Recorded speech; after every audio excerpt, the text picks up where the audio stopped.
Yo he dicho que esta película no se me habría ocurrido a mí, nunca. Este es un proyecto que se le ocurrió realmente a otra persona, Alfredo de Estéfano, fotógrafo de Saltillo. Él quería que yo hiciera un detrás de cámaras de su proceso en 10 desiertos del mundo. Fue el que me invita a mí. A mí de verdad nunca habría pensado que fuera financiable un proyecto así, pero lo financió él, vendiendo obra, consiguiendo patrocinios, etcétera. Entonces, en un principio yo no tenía un problema fuerte con el hecho de no entender muy bien en dónde estaba, ni de no entender qué se hablaba, ni qué se decía, pues, ¿no? Porque mi tarea era hacer una pieza audiovisual que iba a acompañar exposiciones de fotografía en paredes. O sea, quizás iba a ser un proyecto que iba a terminar acompaña al lado, ya ves, como en los museos ponen ahí Alfredo con su cámara y armando el terreno para luego ver la foto, ¿no? Colgar en la pared. Y eso no era un problema entonces, porque yo con que entendiera Alfredo, con eso me bastaba para lo que yo había sido invitado a este proyecto. También por eso es que yo accedí a ser el hombre orquesta, pues, ¿no? A llevarme la cámara, a ser el que cargaba el tripié, el que hacía el sonido, el que cargaba la mochila, todo, ¿no? Entonces, pues agradezco mucho, para mí fue como un regalo, no solo hacer este viaje por tantos años, sino tener la posibilidad hoy de que sea una película. रेगिस्तान में रहना अच्छा लगे? बहुत अच्छा लगे।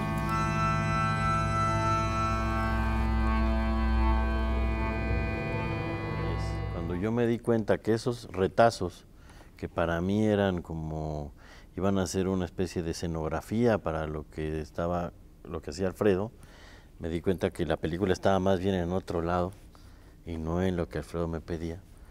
Pues le hice la propuesta de que mejor hiciéramos esa y que buscáramos más financiamiento para terminarla y que entonces entrara como coproductor. Y ahí entonces sí, todo lo que no entendía se volvió un problema, porque ahora había que hacer una película, ¿no? ¿Y qué pasó? Que en un principio las únicas posibilidades que teníamos de construcción era más cercano a un cine etnográfico clásico, ¿verdad? Y pues yo no necesariamente tengo ese conocimiento, no soy antropólogo visual ni un etnógrafo, pero cuando llegaron las traducciones mandamos a traducir muchas cosas, prácticamente todo lo que tuviera palabra en 8 idiomas distintos, a veces lenguas, no necesariamente idiomas. Y cuando empezaron a llegar nos dimos cuenta, Paloma y yo, la editora, que de lo que los otros hablaban era de nosotros, aprovechando que no los entendíamos, ¿no? Pues hablaban mal de nosotros y se burlaban de mí y de quién era yo y de si sabía yo qué estaba haciendo ahí o no, de por qué me interesaba tal cosa, pues como quien habla a escondidas del otro, ¿no? Y entonces cuando a mí me empezó a dar risa y a Paloma también, pensamos que a otros también les podía provocar algo así. Y entonces se volvió una oportunidad ahora para hacer un ejercicio que reflexionara en cómo somos vistos por el otro, por el que nosotros creemos que es el exótico, o el raro, ¿no? O el distante, como todo es una perspectiva de quien lo mira, porque para ellos el exótico, el distante y el extraño, pues era yo y mi cámara, ¿no? Y entonces Yermo se convirtió en un ejercicio que no solo retrata el desierto y sus habitantes, sino que hace un juicio también en torno a lo que implica mirar al otro.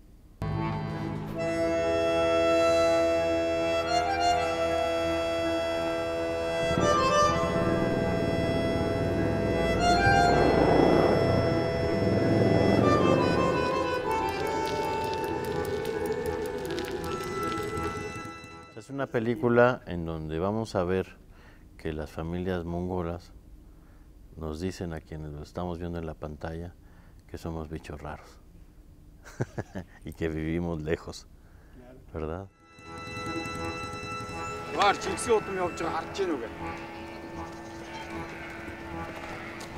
No es que no necesariamente no lo habría visto, no lo hubiera visto, ¿no? Pero sí me gustó darme cuenta que en una frase que dice una mujer, en un ger, los ger son estas pues estas tiendas que usan las familias mongolas que se desmontan y se montan porque son nómadas.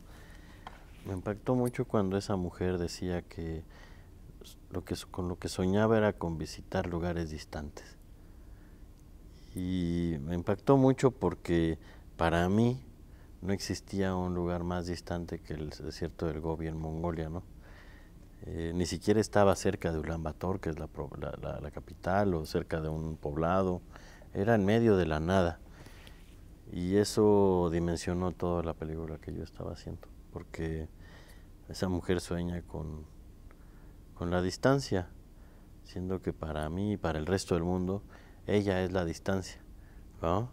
Y a mí eso me reveló muchísimo. Es una cosa que me impactó. Sí, exactamente. Eso me encantó, pues. O que esa misma mujer de repente dijera que lo que soñaba es que sus hijos fueran libres de elegir lo que querían ser en la vida, que en el fondo es lo que todos queremos, ¿no? O sea, que tuviera esa conciencia sobre la libertad y lo que los hijos quieren, y que no necesariamente deseara que los hijos siguieran con la tradición nomádica, por ejemplo, ¿no?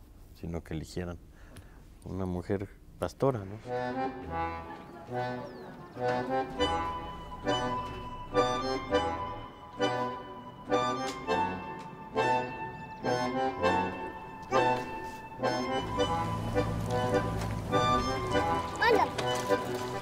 Yo creo que a la humanidad entera nos preocupan las mismas cosas y cuidamos los mismos, en la esencia, ojo, quizá en la mirada más primitiva, ¿no?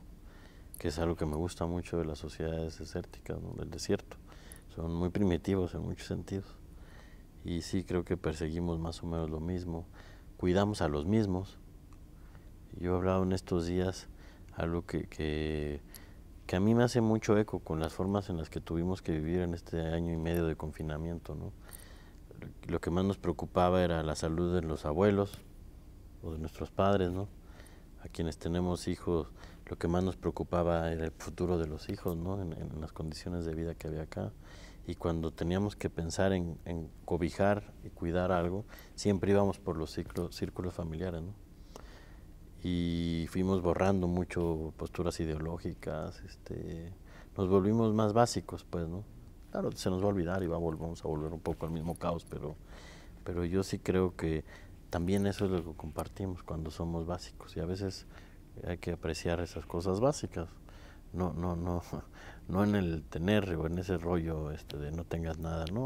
Pues, puede tener un chingo, ¿no? Pero en la esencia, pues creo que todos cuidamos lo mismo, ¿no?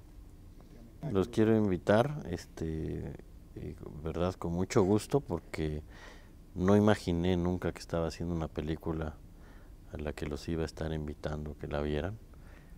A partir del 12 de agosto se estrena Yermo, una película que estoy seguro que van a disfrutar, porque es una película que se cuenta en espacios muy abiertos, y hoy que estamos tan pegados con la pantalla, eso es un respiro. Una película que pueden ver los niños, también eso me gusta. Por primera vez en mi vida hice una película que pueden ver los niños. Entonces, pues espero que la disfruten mucho.